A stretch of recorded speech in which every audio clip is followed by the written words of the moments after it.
What is going on, everybody? Welcome back into Barley Studios. So if you were able to catch the last video, thank you for watching that. It was where we were building the frame for the stainless steel countertop. Today I'm starting something a little bit new. I got a lot going on in the shop, and of course everything's just taking its time going through the processes, and some things take longer than others as part of just having side projects. I want to begin the process of just running internet out to my shed. Now, right now we have Randolph telephone for our internet service. It is fiber, and I believe that we have 100 megs, which is enough for our family. We don't need much more of that. They have higher ranges of speeds, but we just don't need that right now. So we're gonna keep this very simple. I have an IT background, so I've done this a lot in the past, and of course, it depends on how much money you want to invest into your circuit. It depends on what you're going to be running to your, exterior building or another room in your house or things like that. So it all depends on what you want out of your circuit and how much speed you're trying to gain out of it. I'm just trying to get enough internet out here just to maybe like run a laptop, maybe a tablet, run some Bluetooth, surround sound off the internet. Also, I want to be able to let my daughter use her tablet to play games out here. So if everybody's napping in the house, then she can play her tablet with reliable internet service, because we're so far from the house, it keeps dropping out.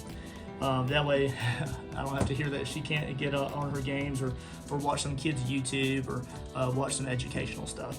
So what we're going to do now is we're going to keep this very simple. And I'm kind of going to run you through the process a little bit along the way. And I just want you to keep an open mind that I'm going to keep mine bare bones. And some of the parts that I'm not going to show you, just because I want you to go out of your way to look up parts of it yourself. So for instance, the extender that I'm going to be using, it doesn't matter. It doesn't matter what extender I'm using. You go research which extender you like for the needs that you have, the speed that you need, the coverage that you need, and you get one that meets the needs that you have. I only have like a 20 by 10 shed here, so I'm really not looking to extend that circuit out further than I need to. If I ever did, I could replace the extender with something more powerful, but I just got a cheapo for now, and as long as I get decent throughputs through the circuit, then we'll be okay. So what we're gonna do is I had met up with a guy on Craigslist. Yay, Craigslist! And I bought some 5-pair BSW. I only bought 100 feet of it. It's only enough to reach from the house to the shed. So what we're gonna do is we're gonna dig a dug trench from the corner of my house to the back portion of my shed. We're gonna drill a hole, and we're gonna put some mounted conduit hardware on the exterior of both units. And then what we'll do is I had bought by footage a bunch of Cat 6 at Lowe's, and what we're going to do is we're going to splice onto that BSW at the sides of the house, and then we're going to run those to our designated equipment. The modem is inside my house in an electronics closet, so just be aware that that's kind of where it is. So I'll run the Cat 6 from the exterior of the house at the splice point, and then I'll run that under my house, up into my closet, into the back of my modem. And then that way we have a circuit out here. So it's very simple, but it's just a fun video, and I'm just going to try to keep this kind of simple and short and fun, but it is part of the process of building this overall art workshop is I need internet out here, right? So let's go ahead and begin the process by drilling the hole on the exterior of the shed, and let's just jump into it, guys.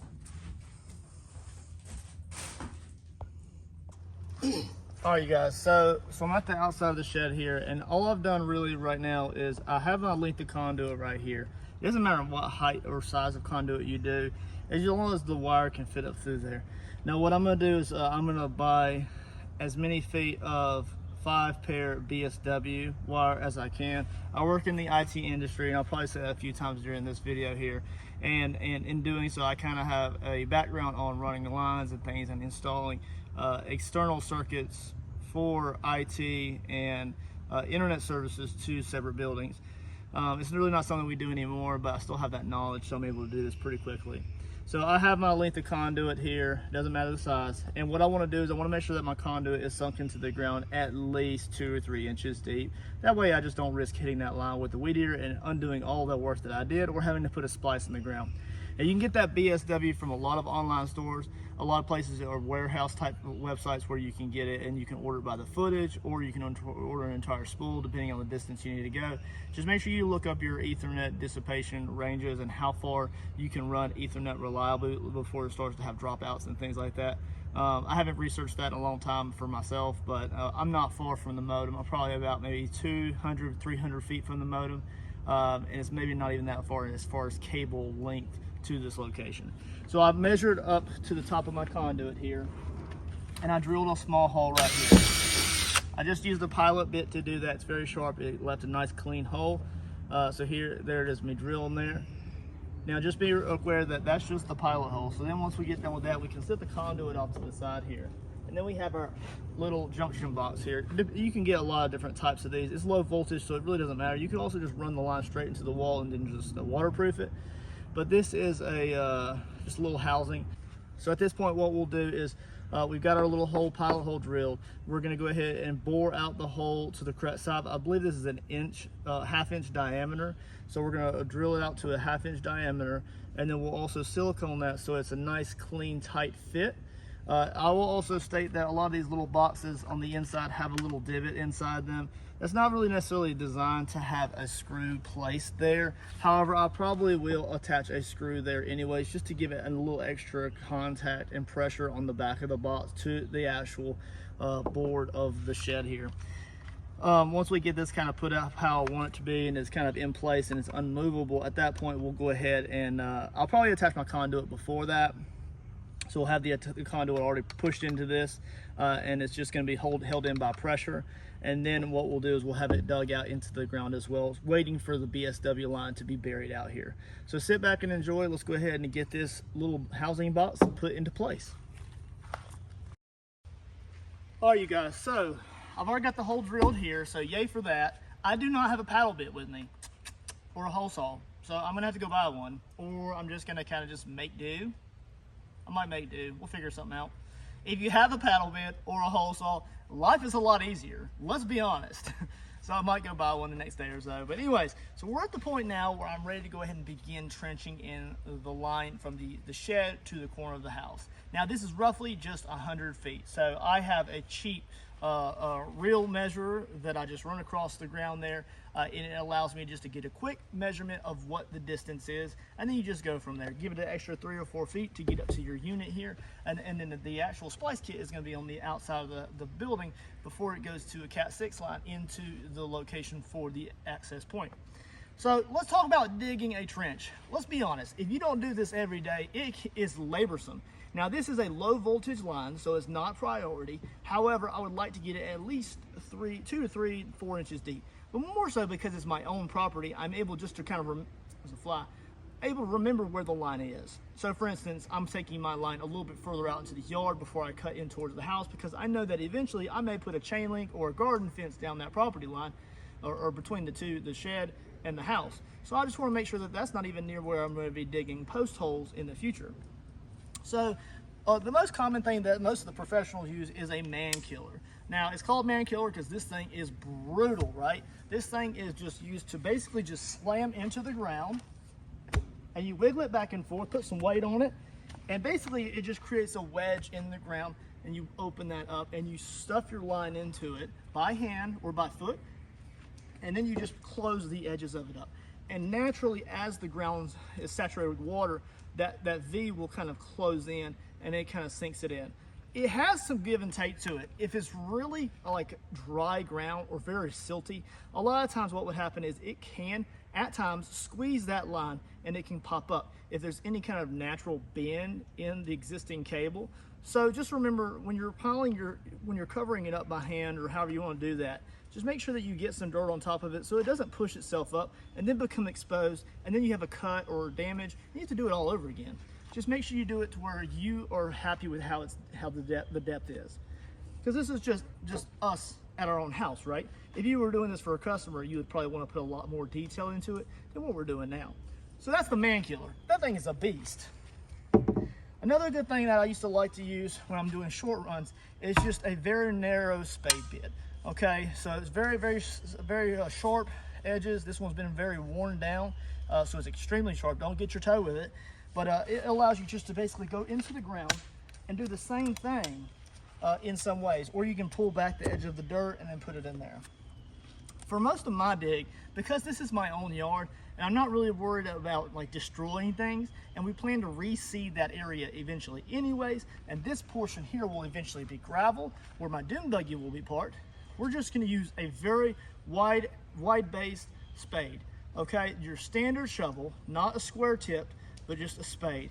This thing is going to turn into the dirt like it's nothing. It only took me 30 minutes to dig the trench from the side of the shed 100 feet to the side of the house. 30 minutes is not bad as far as time, and it's the end of June, so of course I did break a sweat while I was doing it. Yay for working out the dad bod.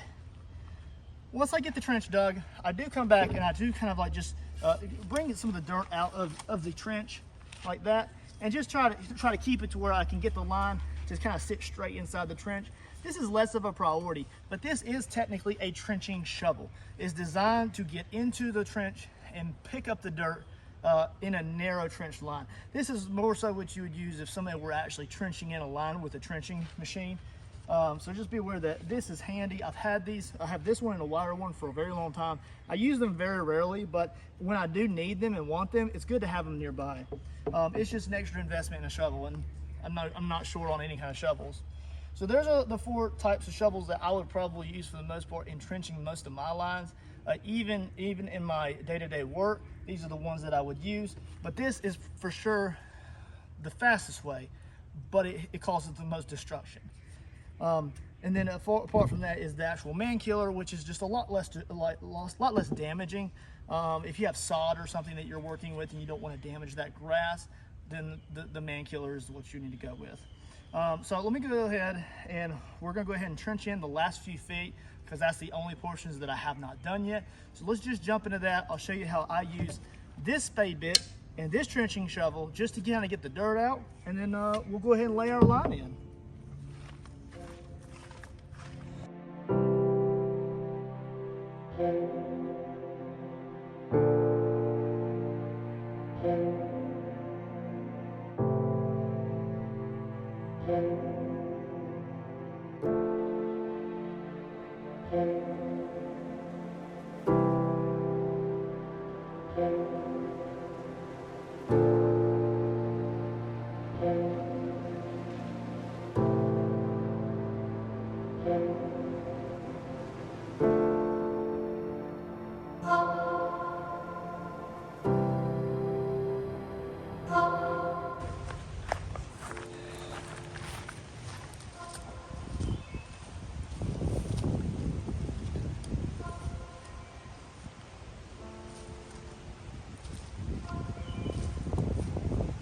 The only reason I'm really doing this is so that I can try to keep the trench just kind of the same depth in general. It's not necessarily a priority, because it just makes pushing the line into the hole just a little bit easier. Kind of see how it just smooths it out, the bottom of it out a little bit. It's a little bit of a simple process to do this part, but it creates a better finish, I think. Kind of smooths it out, makes it easier to push the wire down into the hole, cover it up.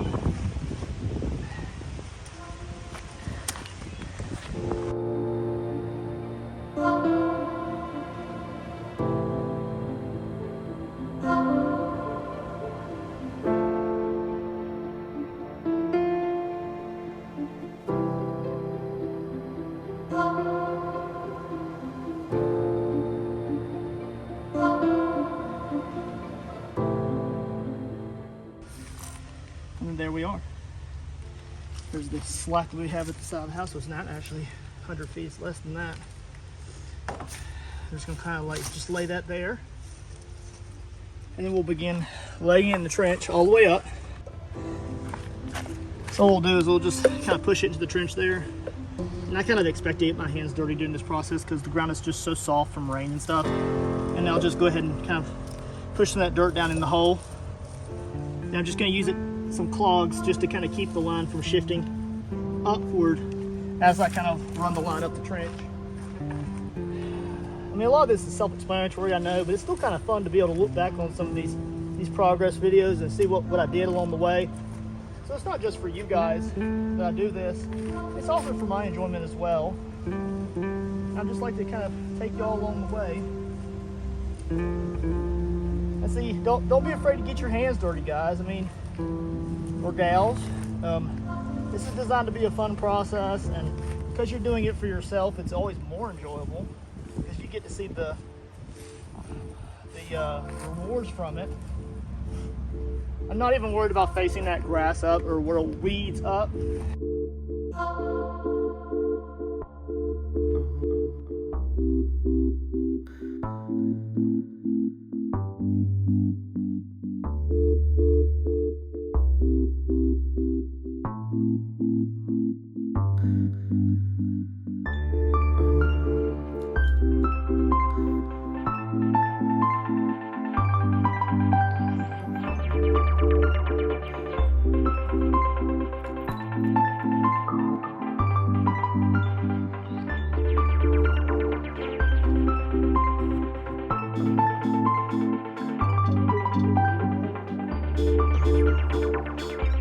As you push it into the trench, you kind of start to get a lot of the excess kind of rolled out.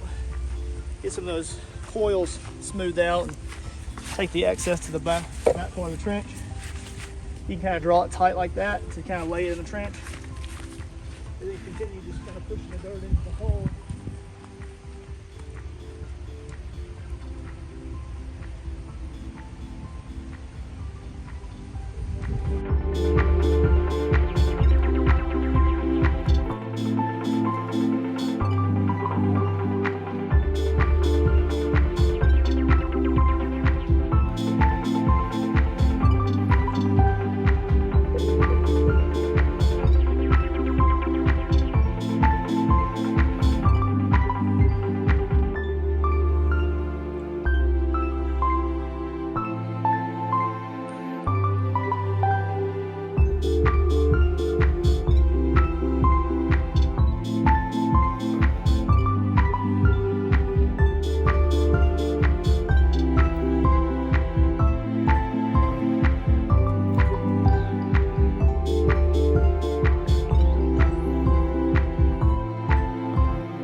Like I said, don't be afraid to get your hands dirty.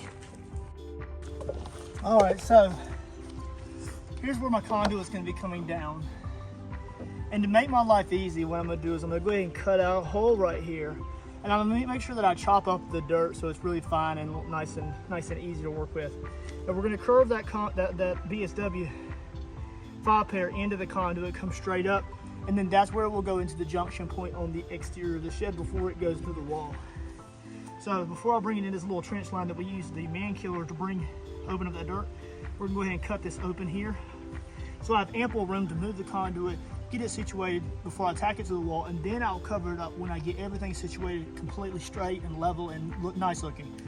So let me go ahead and dig this out, and then we'll begin the process of mounting the conduit to the side of the shed as well as a little splice housing.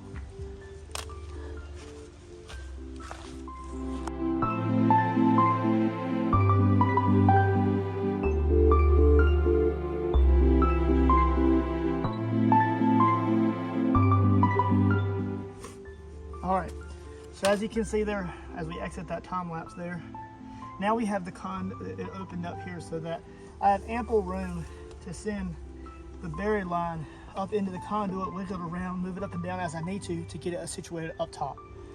So let me go ahead and cut this to length with some side cutters, and then we'll get it ready to be prepped up into the conduit. All right, so what we can do now is, I've already cut it. We can go ahead and push that up into the conduit there.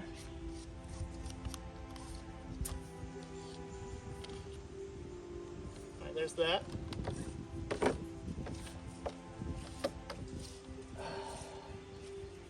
And then there it is. So there we have it up into the edge of the conduit. Now I'm still going to leave this dug out here. I'll push a little bit of dirt into that trench from the man killer.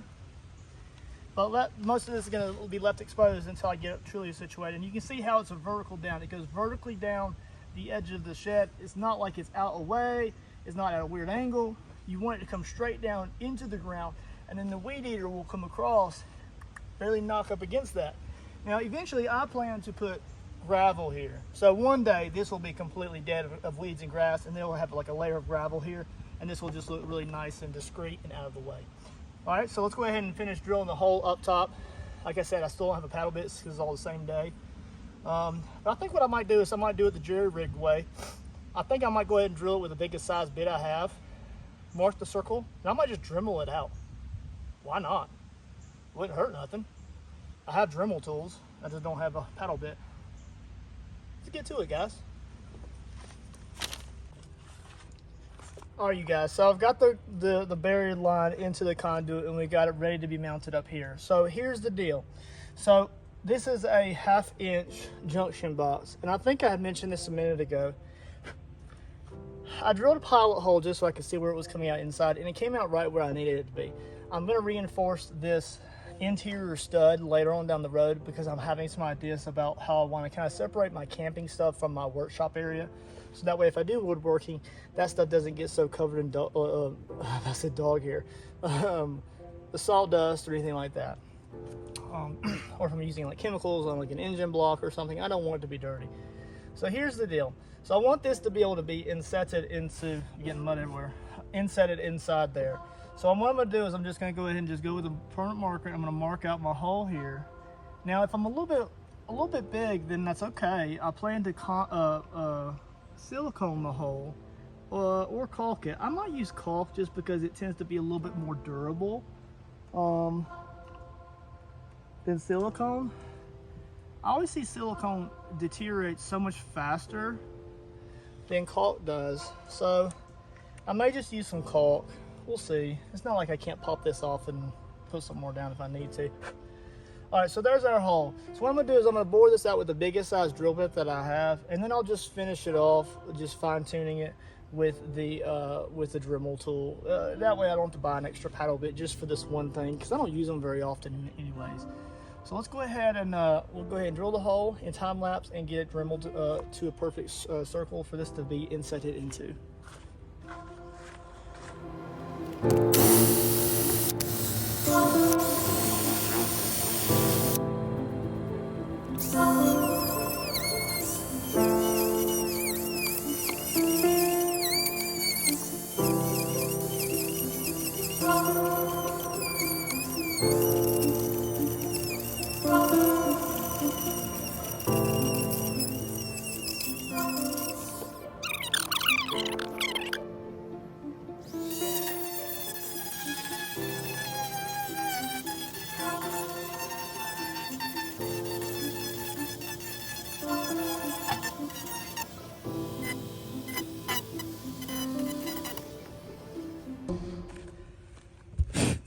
What do you think, you guys? All right, cleaned up a little bit there. I got a little bit of paint right there, but that's no problem. Silicone's gonna attach to it regardless.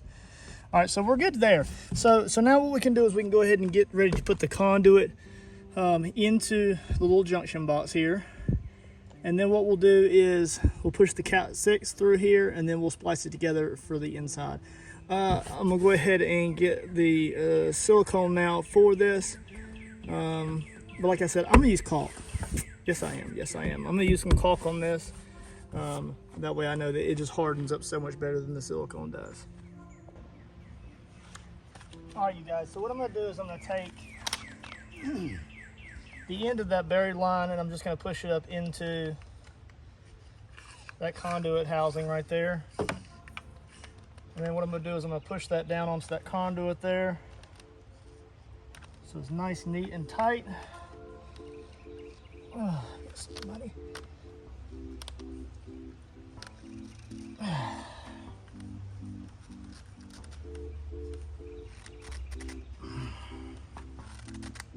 All right, there's that. And then what we're gonna do is we're just gonna kind of see how that fits there. Looks pretty good, right? I do declare. And you can see down at the ground level that it is got plenty of room for that line to come out and arch upward or go into the trench. You don't want to bind too much. It matters less a lot with this type of drop because they're so stiff anyways. All right, so let me go ahead and get my level and we'll make sure that this overall conduit is level up and down. Even though we have lines on the shed to go from, I still want to be as thorough as possible. All right, so The screws that I'm going to be using for this, and I stated before, is that I'm just going to use some little aftermarket screws. These, I'm going to be honest, guys, these are probably came with some kit from like a Kia or something like that. I tend to save as many screws as I can, and I think a lot of guys out there are like that as well. When you get extra screws, you just kind of throw them into like a little container or a bin, and then one day they serve a purpose. I'm just using these because they're really shallow, and I don't really risk penetrating too far into the interior of the shed with just some long screws. So we're going to use these pretty shallow. Now the first screw that we're going to put in is going to go inside the divot or the injection mold of that box right there. It's not really necessary. I think if I recall, they're supposed to hold themselves on there of their own volition after you get everything mounted up. But we're going to go ahead and put a screw in it anyways, just to be as thorough as possible. All right, so what we'll do is we'll just kind of put that in there right there, and I'm hoping that I can, oh, and I dropped it. Of course I dropped it.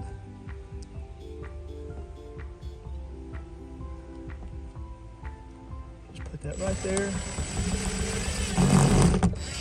Okay, I'm gonna start it. Let's make sure the conduit's level now. Just go ahead and put some conduit clamps on there like that. Put one at the bottom there. And then what we'll do is we'll just make sure that it's pretty good and level here.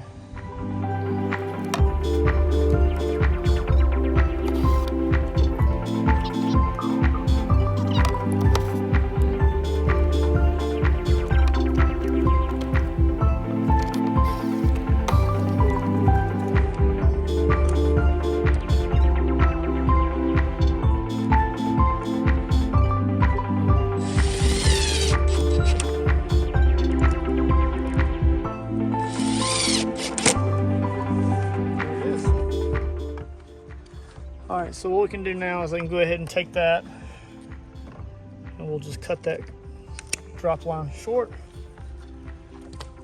And then there is our line from the house. Not too bad, right?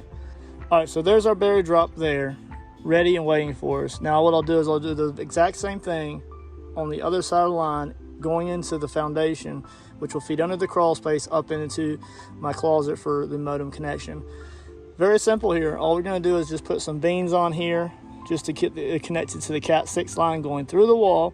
And then on the interior of that, we're going to put a RJ45 connector on, which will plug directly into the extender. And inside the house, it'll plug directly into the modem. All right, so there it is. There's our drop line from the house. And what we'll do now is I'm going to do the exact same thing on the other side. I'll probably only have to use one conduit clip because I'll be so close, so close to the ground over there. Then what we'll do is I'm going to put some beans. That all we're going to do is splice this line onto the Cat 6 line that goes through the wall, and then we'll put RJ45s at both ends. That will plug into both one in the modem and then one in the access point out here, and then we'll be able to start setting up our access point extender, whatever you want to call it. And then that will give us a wireless signal out here. It's not going to be fabulous, but it's going to be enough for us to do what we need to do in this workspace. That way we don't have any dropping, and we can listen to radio on the internet and things like that, because we don't have good cell phone reception out here. So it's just good to be able to have something reliable. So with this attached here, now I can bury the bottom of the conduit back into the ground here, and then we will move on to the next stage. So I will catch you back here in a few minutes when we are putting the Cat 6 line through the wall.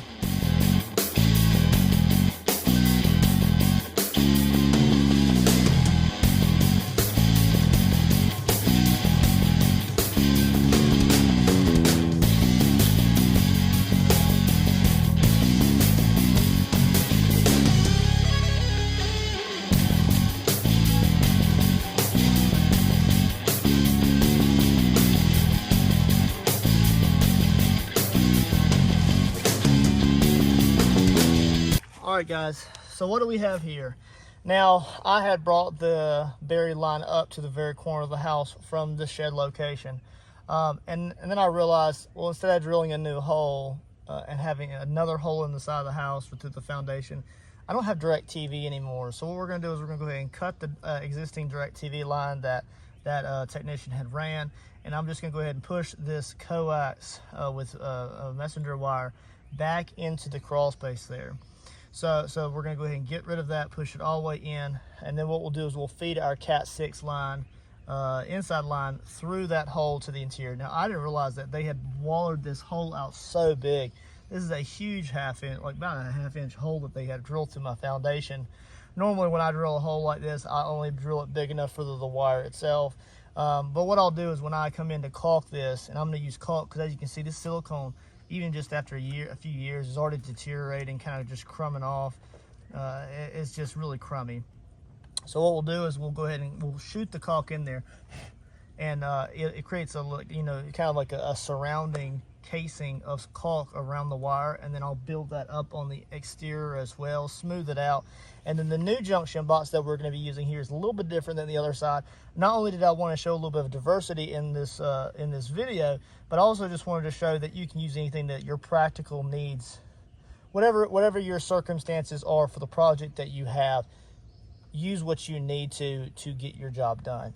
So on the outside, we had a piece of half-inch conduit piece that went through the wall. This side is a surface mounting box, so the hole will be slightly visible out beside the exterior of that box, unless I really do mount that way up high. But I don't think I'm going to do that in this situation. I'll probably mount it just a little bit below it, and then we'll bring the conduit straight down. So I'll bring that buried line, hand bury another 3 feet over to this location here, and then bring it up to the bottom of the box, and this will be our splice point. I don't really like that hole being visible from the front of the box there. And you can see here that my cinder block foundation is actually the texture type, so it's not absolutely even. But I'm hoping that once we get the Tapcon screws put into place and everything, it still looks pretty decent overall. So let me go ahead, I'm gonna try to put that up as high as I can.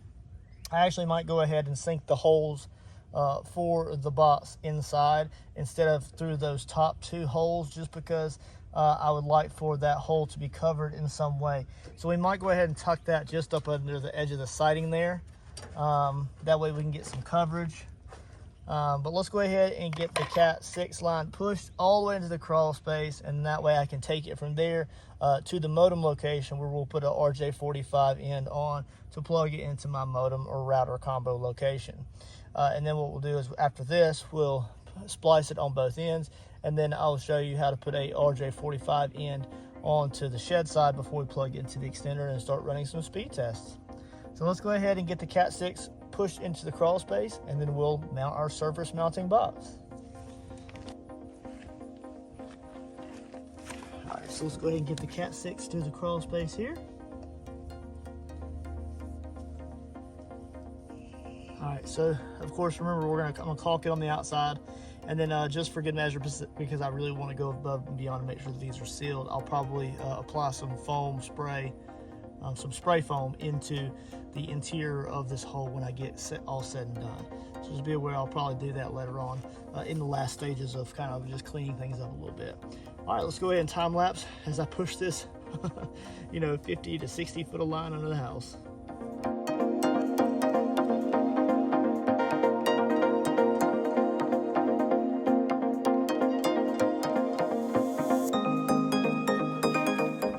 So what I'll do now is I'm just going to tie just a small service loop in this, just like that. Not tight or anything, not to bend the wires or kink them or anything, but if you were to go ahead and go under the house now or in the attic, wherever you're pushing that to, and you pulled it to your destination, got it up into the patch closet or wherever you're running that to, this would just keep that line from pulling up under the house completely, and then just completely undoing the work you had just did pushing the line in through there. So with that done, what I'm going to do now is I'm going to go ahead and get the box mounted up here, pre-drill some holes for some Tapcon screws. If you've never used these, definitely buy a pack of them from like Lowe's. They're absolutely incredible, and they make a bunch of different sizes for like all sorts of means that you have. They're really great screws, but I like them because you do not have to put an anchor in, because it comes with a bit in the box. You just drill it out to the specific size you need, and then the Tapcon screw will hold it on its own pressure. So it's really nice. So let me go ahead and hook up the drill here, and we'll get these holes drilled.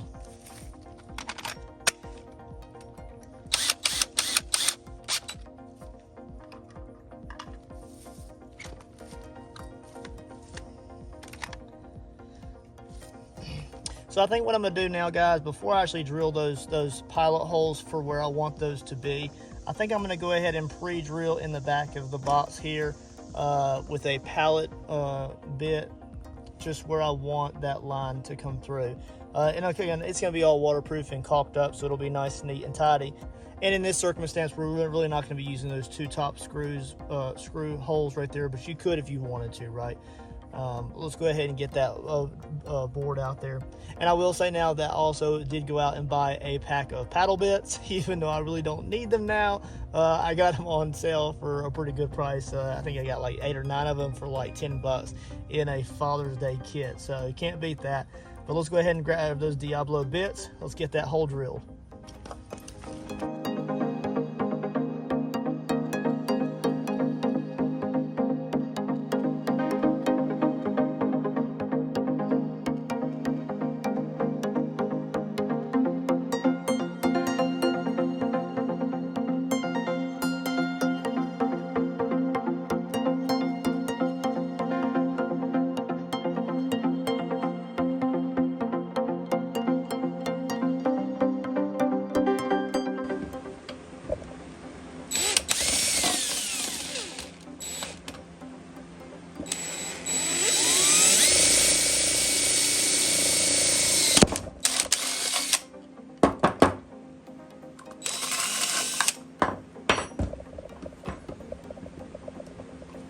All right, you guys, so I've got the hole drilled, but I don't really need this right now. So what I'll do is I'm gonna go ahead and take that and I'm gonna push that into my box here, and I'm just gonna let it drape there for a minute, okay?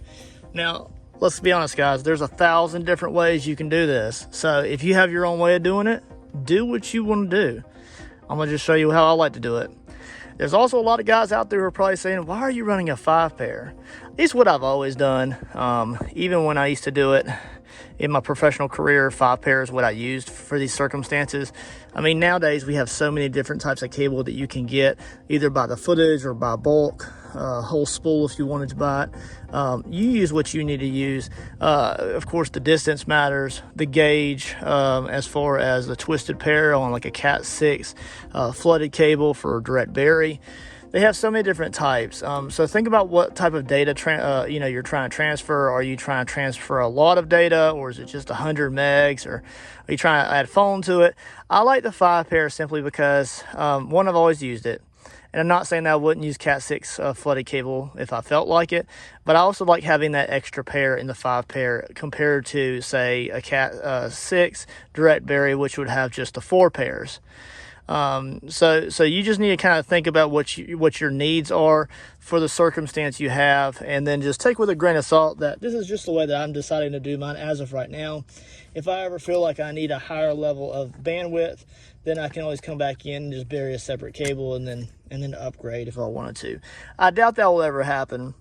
I was really kind of playing with the idea of maybe using the 5th pair to maybe bring in maybe like a speaker to this corner of the house, which will allow us to play surround sound from both the shed and from the corner of the house throughout the backyard for like get-togethers and pool parties and things like that. So I was thinking about using that pair to bring sound to this side of the shed. If I were to ever do that, then that may be what I would use that 5th pair for. I don't see myself using that for dial tone, but technically if you had the 5th pair, then you could use it for dial tone as well. Now, like I said, there's tons of different types of cable out there you can use. Mine's bare bones. Decide on the needs that you have for the project you have and run with it. All right, so now I'm gonna take my bit here that came with my Tapcon screws, and then I'm gonna go ahead and lay the box up there to see kind of where it's gonna be mounted at. Let's just say the siding right there is popped off. I'll have to fix that in a minute. Tuck that up under the edge of that siding there, and then we'll pre-drill our holes. We'll pre-drill the bottom one first.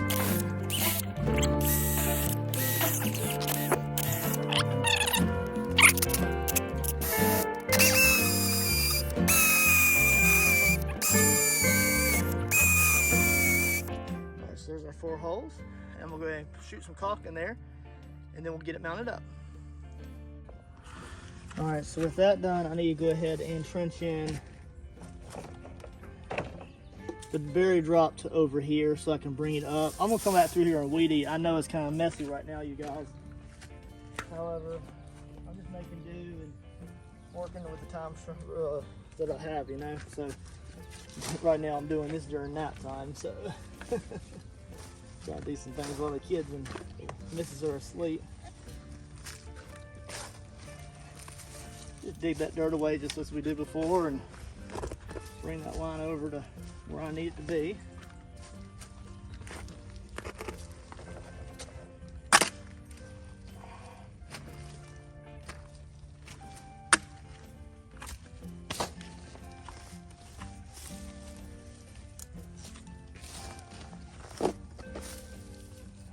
Alright, so there's that. I'll go ahead and bring that berry line over here.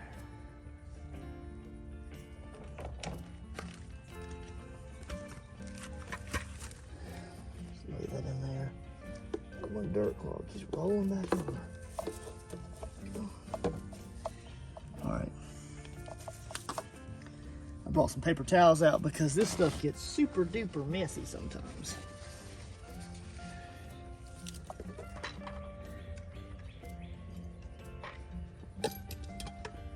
Alright, and what I'm going to do is I'm going to cut that berry line short.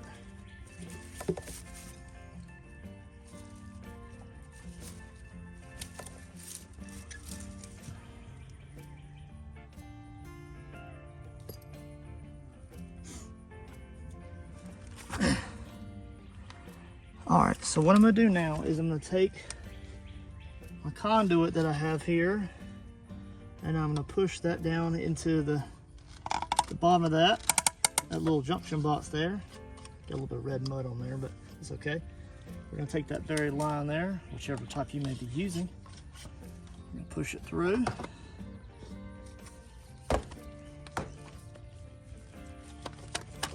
There it is. See, there's the line. Pull it up through. And now you'll pull that down the line to just below grade. Take the Cat 6 line, push it through. There's that. And then what we'll go do is we're going to apply gentle pressure downward, and then we're going to kind of just move the box where we need to.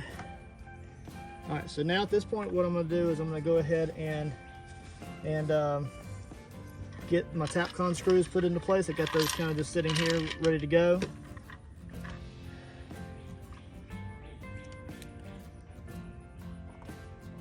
Oh, it helps if I put a drill battery on my drill, wouldn't it?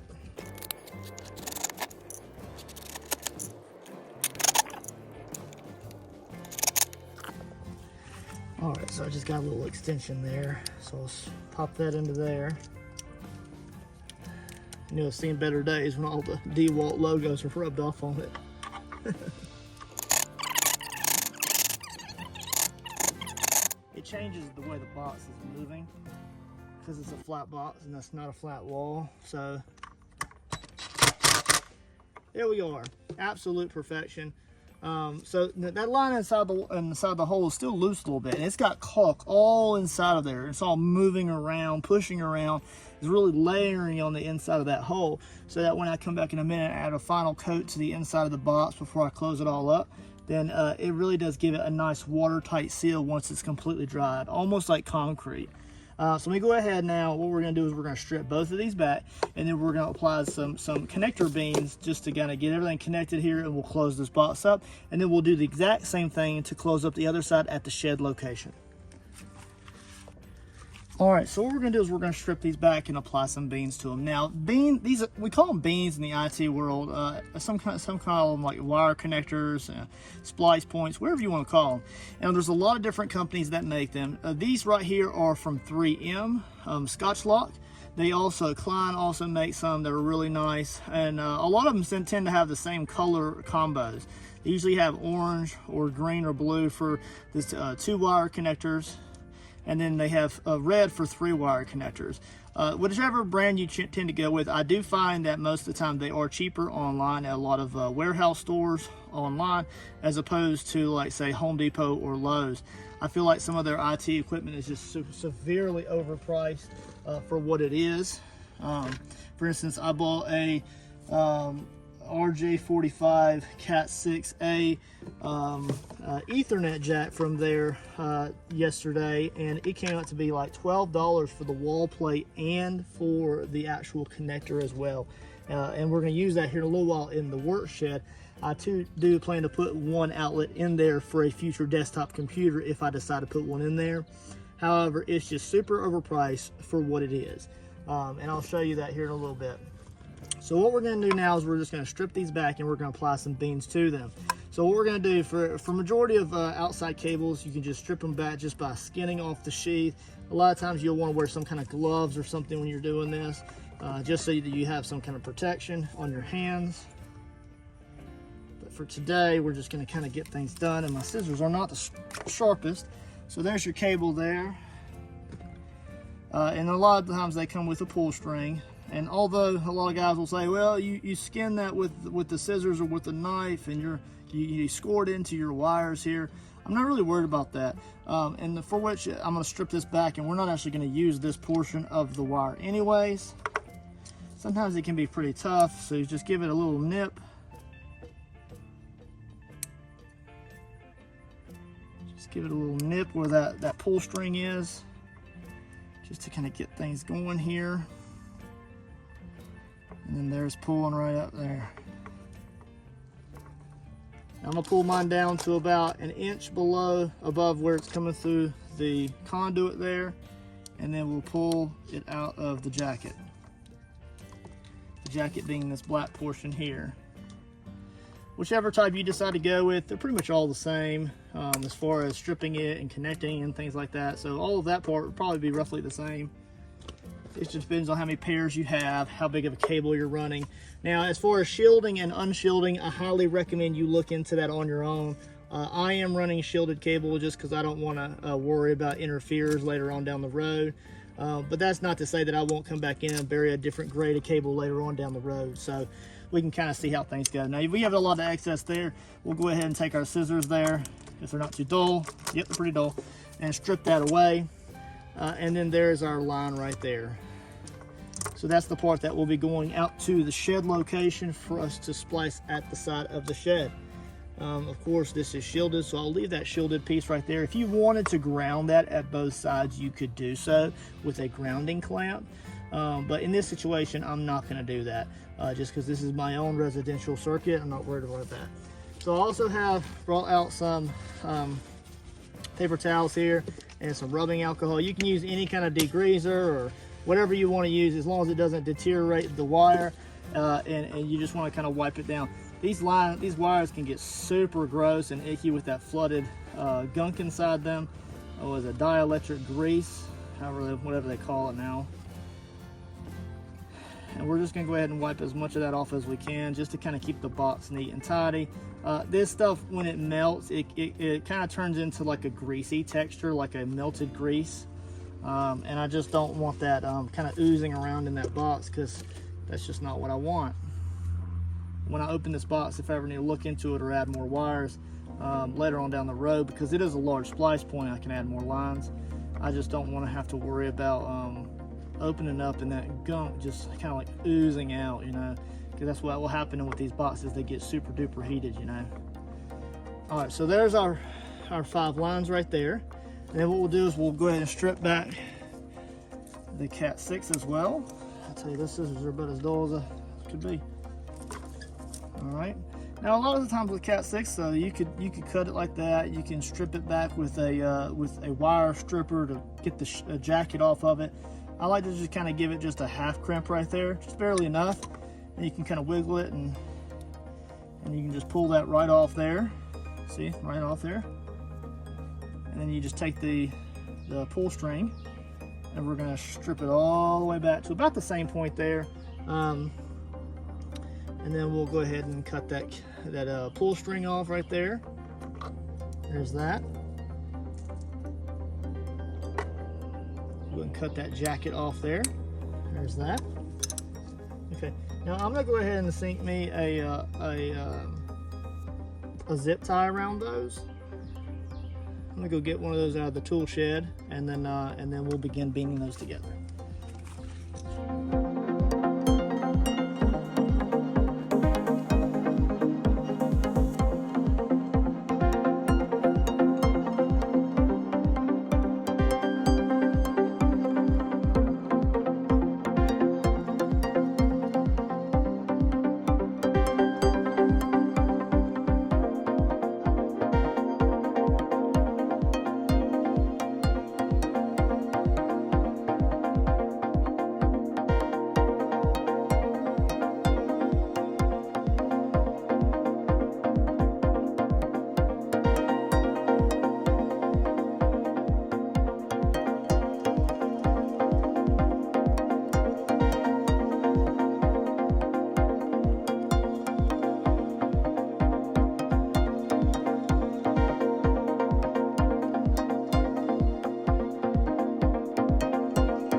So with all those colors being together, I'm just going to take that right there, wrap it around my finger a few times, and call it a day. Now, what I'll do is I'll go ahead and finish waterproofing it, and I'm going to leave the cover to this. I just got a non-metallic blank cover that's going to go over that right there. We're going to leave that laying up here, because what I'll do is once I get everything completely finished, I'll come back and I'll apply some spray foam, not to the hole on the back side of the box, but to the hole on the lower portion, and that just keeps bugs and ickiness from coming up the conduit and then kind of nesting in here. A lot of bugs like to get in there, ants and things like that. So we're going to go ahead and apply some of that to there. I'm not going to apply a clamp to this conduit here. One, I sank it about 1 inch into the ground, and that keeps the bottom from kicking out. It's pretty snug right here. I'm not really worried about it pulling away. If I felt like this was really loose, then I would probably put myself a clamp on there.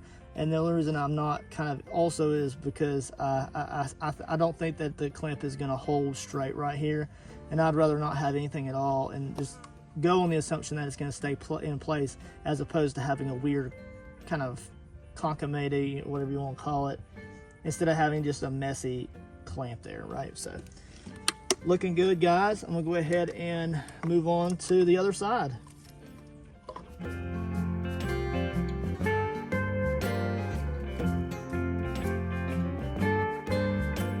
All right, guys, so we're back in the shed here. Now, as you can see, we've already got the conduit placed on the side of the shed. We've already got it coming through with that little junction housing there. We also got it completely caulked, and that caulk is now hardened up quite well. I'm very confident as far as how waterproof the outside of the conduit is, but after we get our Cat 6 through the wall here, which we're going to do that now, let's go ahead and push that through to the other side.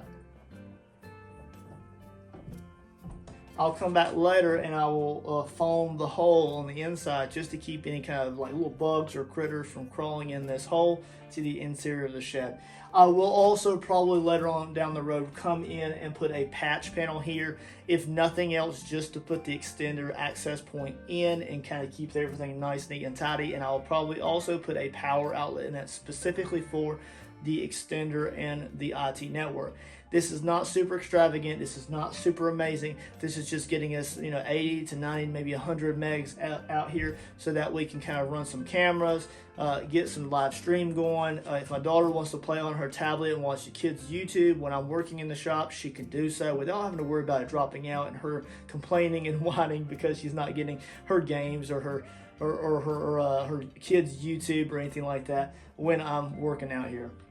So we got the Cat 6 through the wall. Let's go ahead and splice it on the other side, and then what we'll do is we'll go ahead and finish up with the spray foam on both locations, both here and at the house, and then we'll go ahead and move on to the next stage.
All right, some guys will do that, or they'll kind of coil each one individually. And sometimes they'll bring them out and they'll add twists to them like this, and then they'll coil them up. So it all depends on what you want. I don't really think it matters really. I mean, if you're really trying to push as much out of the circuit as possible, then yeah, it might matter. But it depends on how much of a network purist you are, as far as how much you care about how you wrap it around your fingers or how you wrap up the excess.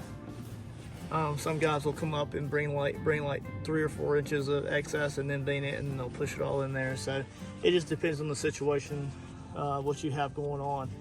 All right, so at this point, what we're gonna do is I'm gonna go ahead and get some foam, and we're gonna squirt just a little bit of foam into the holes here and on the inside of there before I push that back and then close it all up. All right, so let me go ahead and get that foam. All right, you guys, it's hotter than Hades out here. End of June, beginning of July. So I got some great stuff, gaps and crack, insulation and foam sealant. And I've used this stuff before. I always have a bad habit of leaving it like completely open and then wasting it.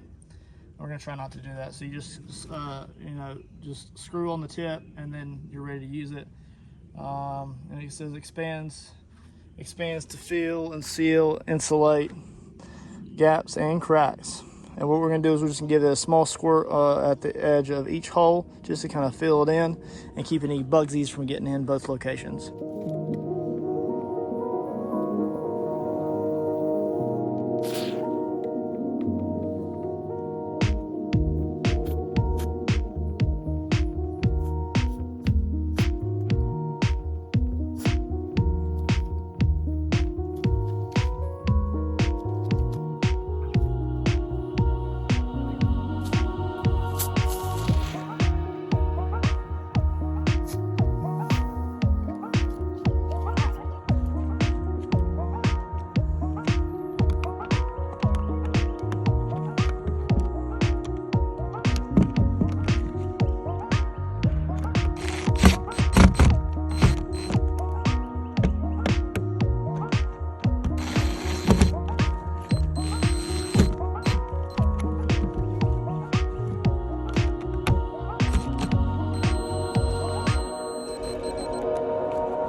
All right, you guys, so we're here at the countertop that we worked on in the last video. So if you haven't had the opportunity to check that video out, make sure you go do so. So this is the Cat 6 line that I have just fished through the wall here. We've got, just quite a bit of slack. I'd say about 4 foot of slack. And what I'll do is I'll coil this up and just kind of leave the excess, nice, neat, and tidy with 2 or 3 zip ties up and until the point where I actually put a patch panel in. Those patch panels are running pretty high right now. If you get one from Home Depot or Lowe's, they're running about $54, $56 or so. And I'm not willing to invest $50 in something that actually doesn't increase the performance of the circuit right now. When I come in to do power, or if I find myself having a little bit of extra play money later on down the road, then I might come in and just do a solo video of me just throwing in the patch panel and putting the access point in there. But as of right now, this is what we're going to do. We're just going to leave it bare bones. I'm going to apply a 2x4 brace just below where the hole is so that the extender has something to sit on.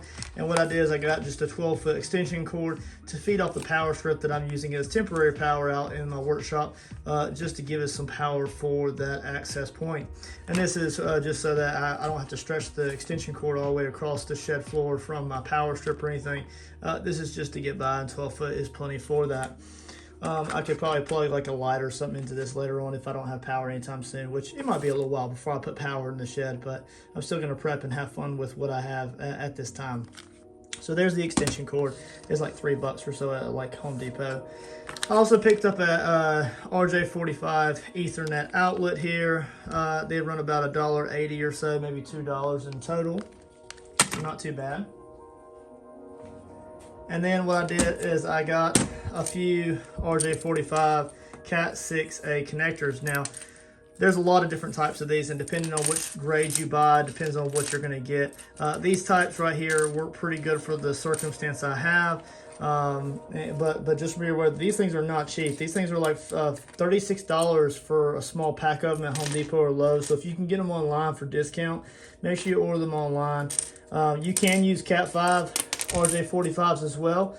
It don't make much of a difference until you get to the really high ranges of speed, and in those situations it matters more so. But for the most part, if you want to use Cat 5 connectors, Cat 5 RJ45s, you can do so. And then that's what we have here to work with. I have a ton of the Cat 5 RJ45 connectors in surplus because that's what I used to run as the standard back when I first wired my house. So that is indeed what we're going with here. If you're thinking to yourself, man, those aren't Cat 6A connectors. No, they're not. These are RJ45 Cat 5 connectors, but they're going to do the job just the same. I do have these types of RJ45 connectors has a little guide here. You can put the wires in there and then they slide into this. It's just supposed to keep the wires nice, neat, and straight. The old school way is you'd have to line up all of your your colors in order and then slide them in there the best you could. So there are some RJ45 connectors now with a special crimping tool that the wires come all the way out from the end of the connectors. And then when you squeeze it, it crimps them all off and cuts them short. I don't have those right now, but I'm just saying that those are out there as well. If you want to make life easier on yourself, you can get a pack of those, and they're pretty easy to use. I also ordered, of course, the Cat 6 jack. I did get a Cat 6 jack just because this is easier for me to replace later on down the road at any time. All I gotta do is open the patch panel. But I don't want to have to take the outlet apart down near the baseboard or anything to get access to that. I'm only going to install one outlet in the shed at this time. I don't see myself using much Ethernet out here. If anything, I would just have a solo desktop computer tower, which would power any kind of monitors or any kind of HDMI TVs that I have in the background. I have an idea of something that I'm kind of wanting to incorporate later on down the road for some TV looking windows in the back of the tavern, but for now this is what I have to work with. This thing right here is quite a doozy. Even the Cat 5 versions, if you buy them at Home Depot or Lowe's, are around $5. That's way too much in my book. I would highly recommend you just look online and find an entire pack of them. This is a solo one, just one little kit, and technically this is the only thing that you would need in a build like this. If you want to put a single outlet in like your patch panel or your closet for the modem to plug into in more of a professional way. At my modem location, I'm just going to put an RJ45 in on my Cat 6 and plug it into my modem, and then that's all there is to it. I'm not really worried about being super detailed in there right now because I haven't been in that closet in so long. So I got one of these. Again, this one right here, the Cat 6 jack from Home Depot, was $9. Way too much in my book, but like I said, I want to go ahead and get this done and get it out of the way so I don't ever have to open that outlet up again unless I'm putting some kind of like boxes on the wall or something like that. So right now what we're going to do is I'm just going to go ahead and strip this back, and we're going to use the guides here to connect the RJ45 here. And just remember that I'm going to use this the same at both ends of this Cat 5, both one here in the shed and the one inside the house. So let's go ahead and enter it into a time lapse of me just stripping this Cat 6 back, put it in the guide here, put it in the RJ45, and then what we'll do is we'll crimp it and we'll get this thing all set up here.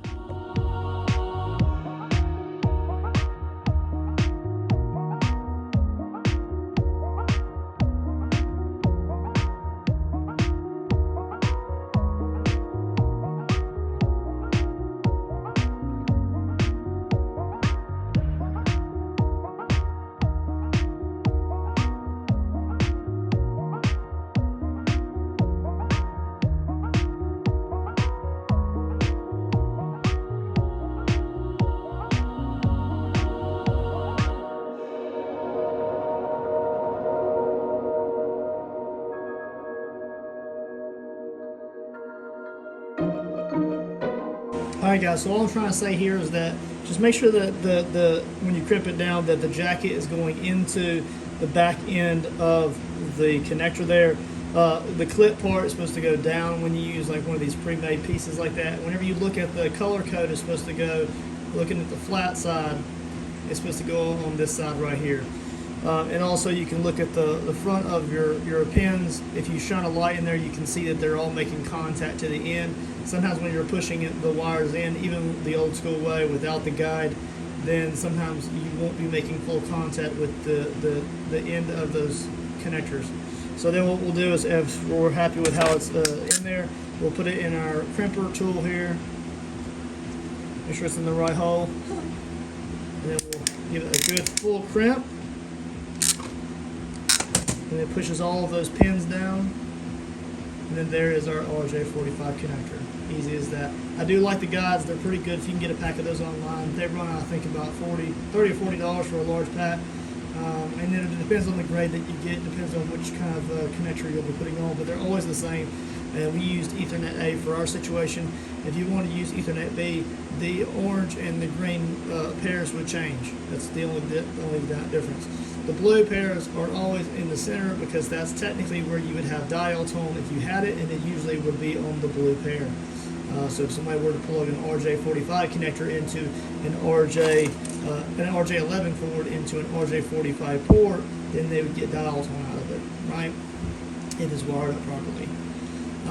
That's why a lot of patch panels you see that all four of those wires of Cat 5 and Cat 6 are punched down because dial tone may be being pushed through that patch panel inside the closet, and they want to make sure that they have potential dial tone on all the outlets, as well as if they wanted to wire them for Ethernet, and they could because they're terminated in RJ45s at the end of the wall plates. Cool? Alright, so this is the connector that would go into the back of the access point or the extender here. What we're going to do is I'm just going to coil it up, put some zip ties on it, and kind of staple it into place against the stud over here before I put the access point onto the end of this. Alright, so as we work our way up the wall here, you can see I do have that brown extension cord just coming up the edge of the wall here. It is stapled to the stud with just two temporary staples for now, just to kind of keep things from getting pulled off or moved. I did install a 2x4 brace here with 4 screws, and I leveled that with a bubble level. We also have the Cat 6 line here zip tied with 3 zip ties, and that excess is waiting for the extender. Again, I'm going to install my extender, and then of course I'll just show you the throughputs from the inside to the outside, but that's just something small. You get the extender that you need for your house. I'm also going to go ahead and drill a pilot hole in this 2x4 brace that I installed, and then eventually here soon, I think as bonus material in this video, I'm going to go ahead and drill my holes to go over to the future Ethernet outlet that I plan to install for a future desktop computer. I've really given it a lot of thought as far as how I want my desktop computer to be set up if I do decide to put one out here. And I really don't think that I'll be able to put it anywhere else, especially if I want to do live streaming, because the live stream camera will be in this direction here, which means that the computer that I see, if I'm monitoring comments or anything like that, would need to be roughly in front of me. So what that means is that my desktop computer, although it may not be there all the time, would probably be beside the stainless steel or on top of the stainless steel countertop. Even maybe I could wall mount the monitor and then just have the keyboard wireless there on that space, or have the keyboard on my my island that pulls out. We'll kind of tinker with that later, but I do want to have an Ethernet line specifically to just the desktop computer, if nothing else, just to give that one device a dedicated circuit, and it reduce any kind of loss or anything like that. Wireless is going to be great, I'm sure. However, I still want to have at least one outlet put in somewhere. I'll probably finish the walls up to about right here when I do get ready to do the walls. And then this portion will probably just be either open insulation or just simple board siding for the walls. So what I'll do is we'll drill holes all the way across, and then we'll put a RJ45 outlet just below the stainless steel countertop. There will also be a power outlet down there as well. I'm also going to a power outlet up top. So that makes me wonder if the tower's down below and the tower has power, do I want to go ahead and install a power outlet above for a wall-mounted monitor for my computer? I'm going to think about that. Either way, that would be power and maybe a pass-through outlet. That would be a separate video in itself. So if I do decide to put a pass-through outlet from the tower to the back of the monitor, then I'll cover that in a different video. But in this video, as a bonus feature, we're going to go ahead and run a Cat 6 from our splice point here, where the extender will be in a future patch panel. Maybe, we'll see, maybe to finish it off when I do the walls, to the actual future desktop computer location. So let's go ahead and break down. We're going to drill some holes all the way across the 2x4s, and then we're going to get the Ethernet outlet put in.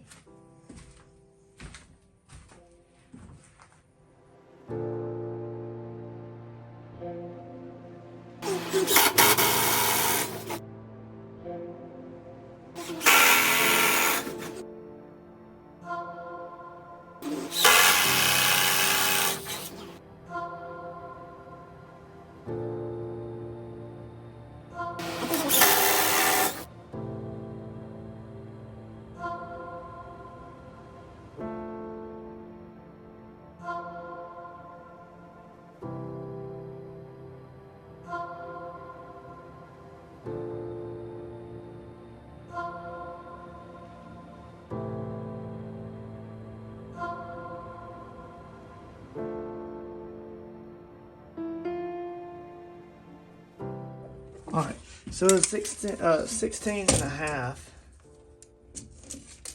Yeah, 16 and a half. So it's actually quite high. What I'll do is I'll go ahead and measure up 16 and a half, and I'll put a mark there.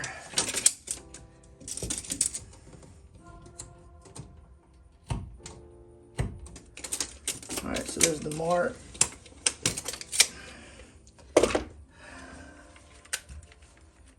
And what I'll do is I'll go ahead and sink some screws in right there.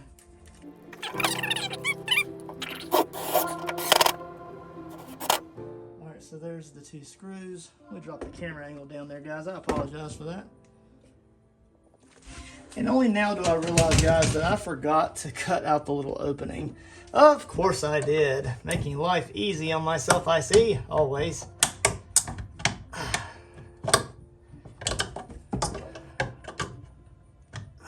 Sometimes this is the hardest part of everything, is getting a little opening opened up in the back.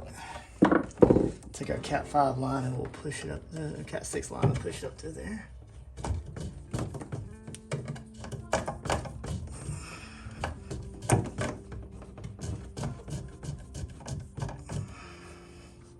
Alright, so there's that. What I'm going to do is I'm going to put a staple on here, right here.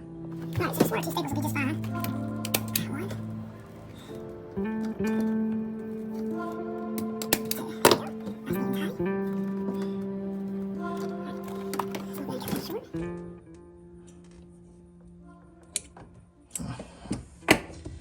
Sad, my scissors are so dull that they don't cut.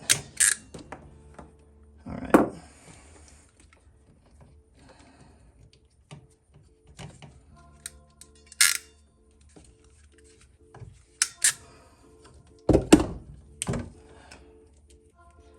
Strip that on back. Not too much, just enough.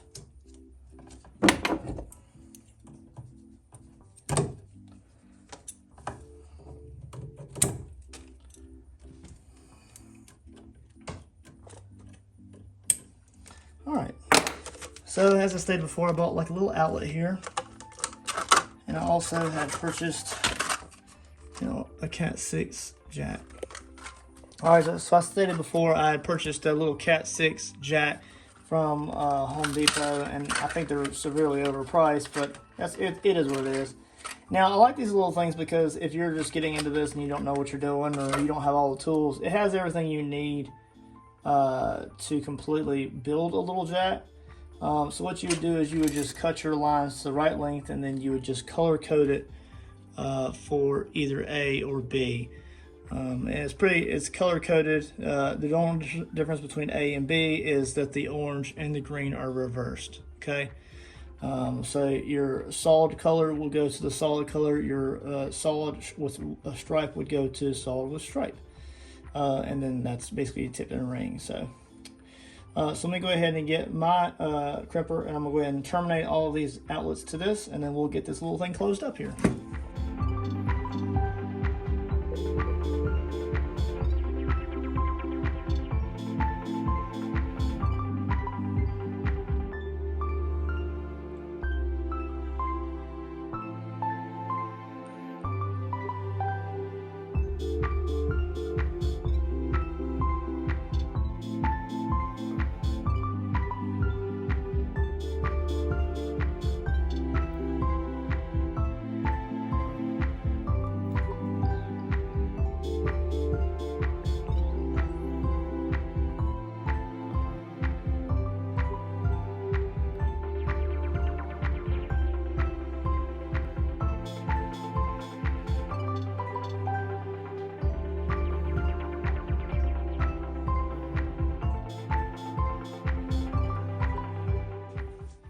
All right, you guys, so that's pretty much it for the content of the video. We're going to run through some fine details now, discuss what we've done so far, and then we're actually going to test the circuit for the throughput and the data transfer both inside and outside the house, and see if we have any dissipation.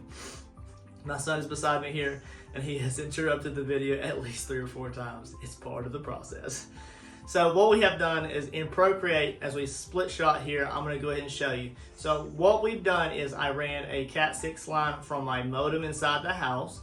which is Randolph telephone, into my IT patch panel, which is also in the same closet. I do have a wiring panel in there. I have a piece of conduit that I had ran from my patch panel into my crawl space, and we ran a Cat 6 line all the way underneath the house to the exterior junction point that we mounted on the exterior of the foundation. We have a splice there on the side of the house, and then what we did is we hand buried the buried line from the side of the house all the way up to the shed location. We do have a piece of conduit and a junction point on the exterior of the shed as well, just for testing purposes. If something were to go wrong with the buried line, then I can always remedy that, because I do have one extra pair in that buried line. Now, if you were to bury your own line, you probably want to go with a Cat 6 direct bury. You can choose to go with shielding or unshielding, depending on the needs that you have. I highly recommend that you look into that yourself and just get what you need for the project you have. A lot of the Cat 6 lines you have now, you can actually get them to where they are actually already terminated with RJ45, that you have to just run into the location of the modem and the extender. You just have to drill those holes slightly larger to get that connector through there. Now, we do have a Cat 5 line that comes through the wall there, and I just terminated that with the RJ45 connector there, and we have it going into the extender. Now, like I told you in the very beginning of the video, my extender really doesn't matter what I use. You use what you need as far as what power output you need. I just have something very simplistic, very easy.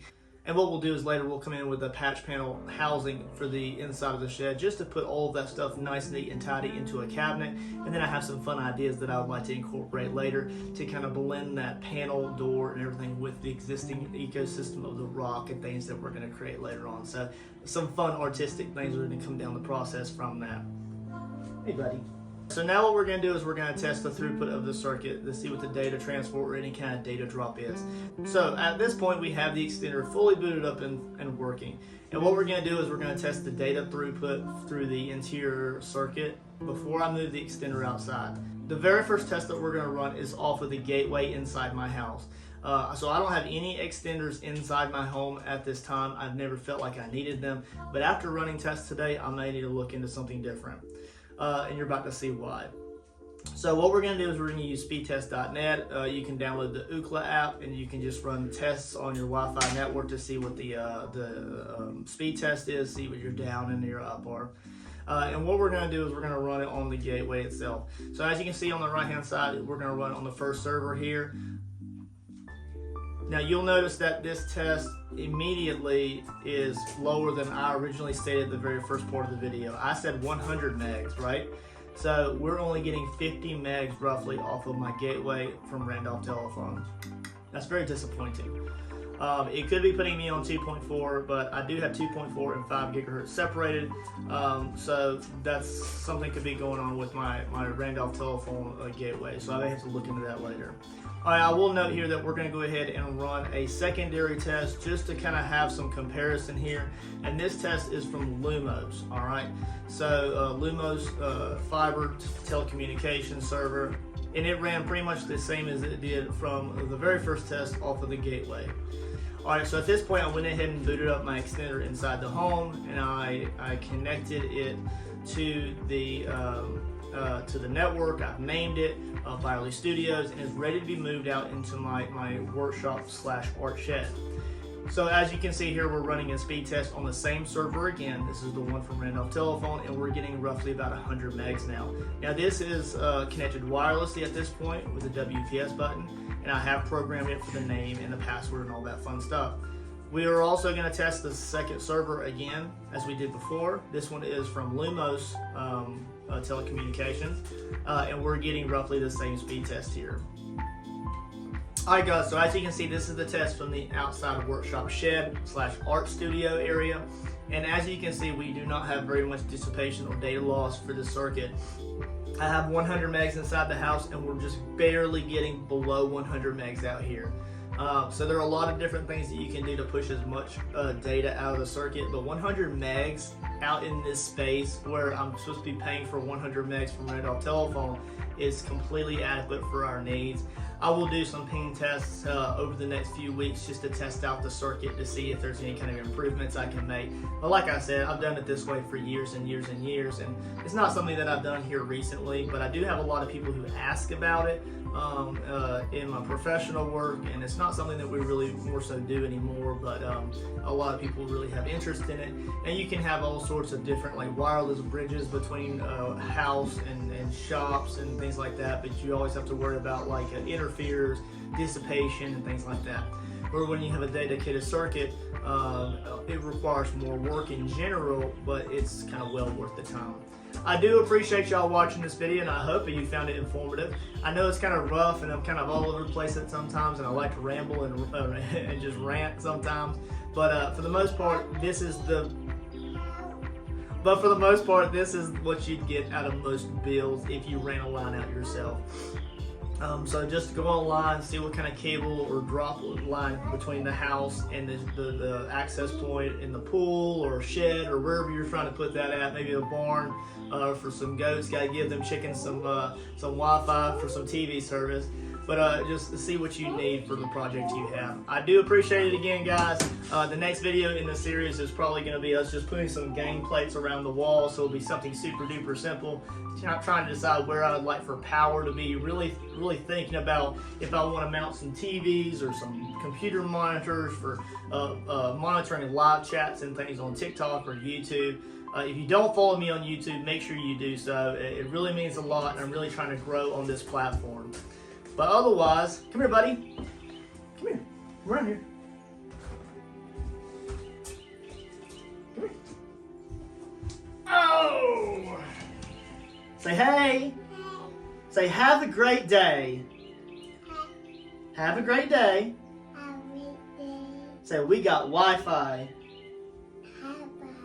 High five.